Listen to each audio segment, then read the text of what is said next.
In this video, we're going to learn Bash functions.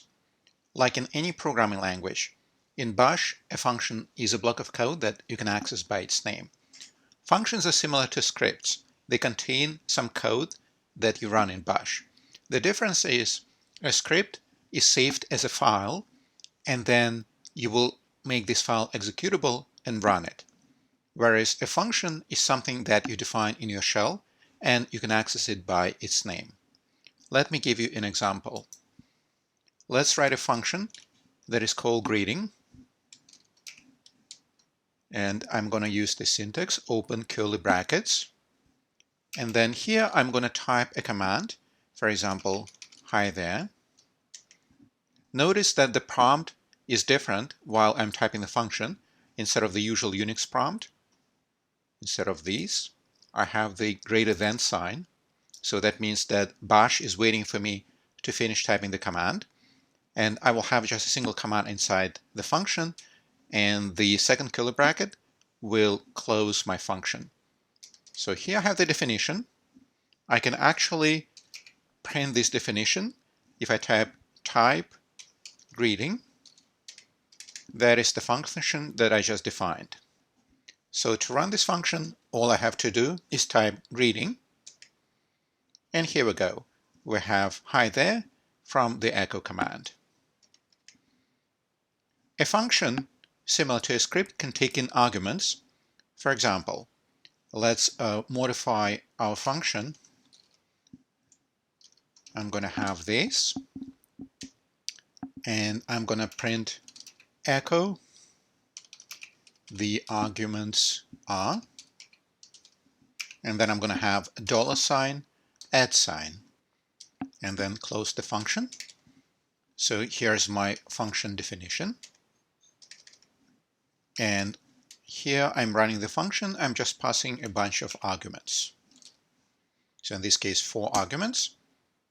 And the function just prints back the arguments are and then the list of the arguments. We already saw this syntax when we were looking at scripts. Similarly, you can use $1, $2, and so on for the first, second argument, and so on. If you want to print back the number of arguments, the syntax is $number sign. For example,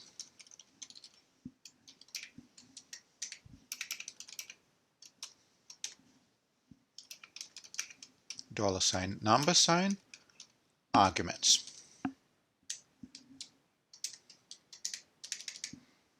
Once again, here's my function.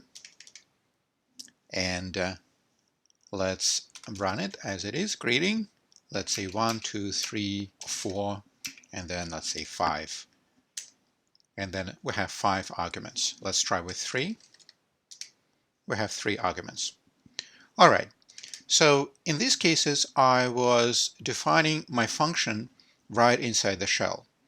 However, you see that every time I define the function, I have to retype everything from scratch, which is kind of cumbersome. I can save on typing by putting the function definition into a file and then sourcing this file.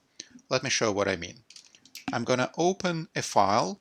I can call it anything I want. I'm going to call it function.sh. And this file will just contain the definitions of my functions. So .sh, if you remember, means that it's a shell script. And then I'm going to say function. So this word function is actually, it's optional. You don't have to type it, but it's useful to use functions so that you know that this is a function. So function greeting, and then let's type something, echo the first argument is $1, and then we have $number sign arguments. And then I'm going to close the function. So I'm going to save this, Control-O, confirm the script name, function.sh, or the file name, and then Control-X to exit. So here's my file function.sh. So this is not a script, it's just a text file. I'm going to source this file using the source command as in source function.sh. And what this will do, it will not run the script, but it will take all definitions in this file, function.sh, and will make these definitions visible in the current shell. So when I type source function.sh, now I have a greeting to which I can pass any number of arguments.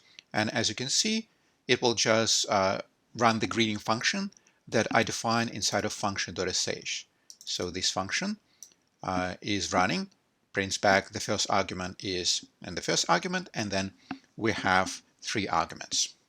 Every time I want to change something inside this file, then I will need to source it so that my new definitions are now loaded into the current shell, and then I can run those new functions. Let's try to run a more complex function. So I'm going to say nano function.sh, and we're going to write a function that takes in any number of files as arguments, and we'll move these files into a random directory. So I'm going to call this function combine, and then this is the body of the function. And then inside the function, first thing I'm going to do, I will actually check if there are input arguments. And if there are no arguments supplied to combine, then it will print an error message and it will stop running. So I will have an if statement, if space square bracket space $number sign, so that's the number of input arguments, space dash eq space 0 space square bracket semicolon then.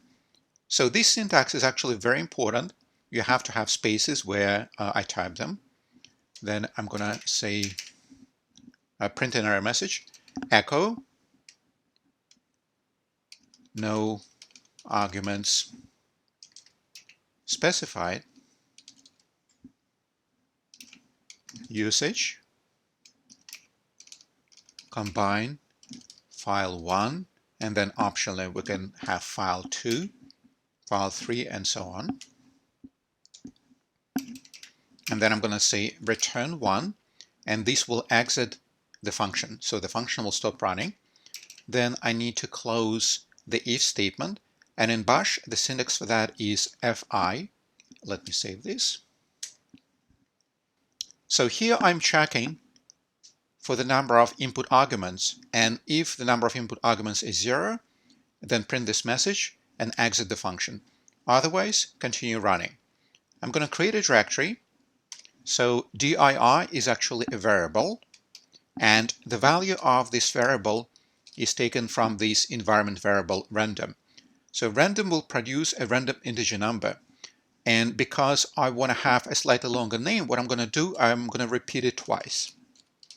Directory is equal to $random, $random. So dir here is going to be the directory name.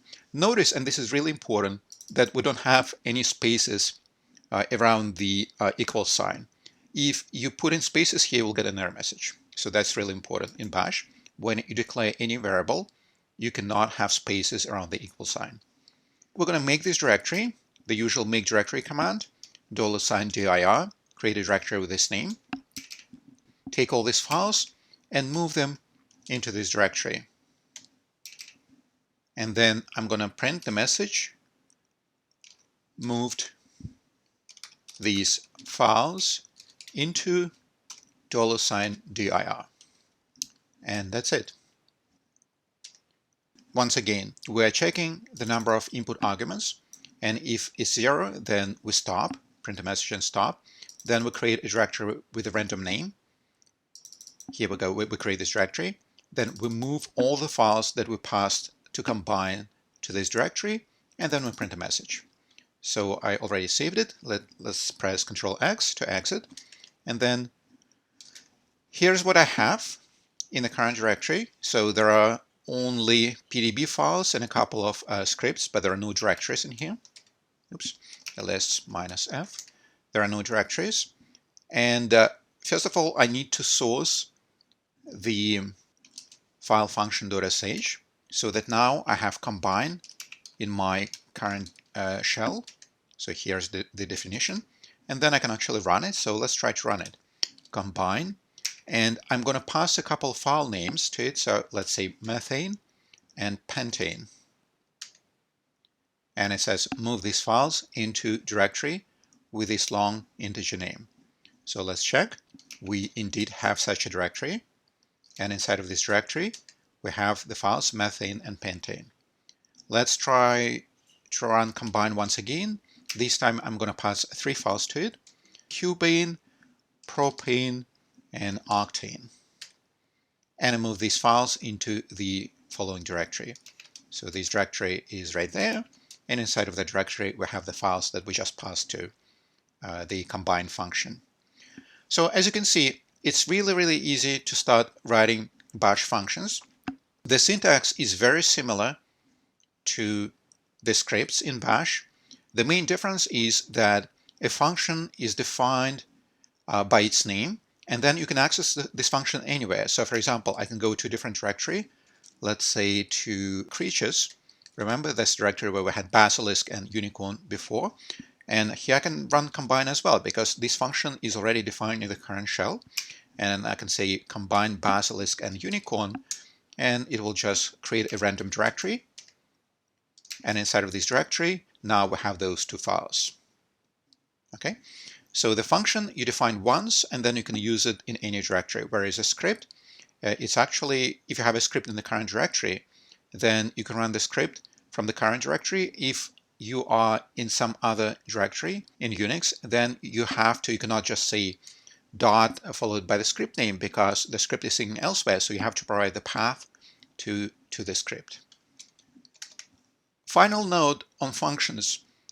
If I go to my home directory, there is a file called .bashrc, which is the file where you can put all functions you want to define, all aliases, all definitions that you want to use from now on.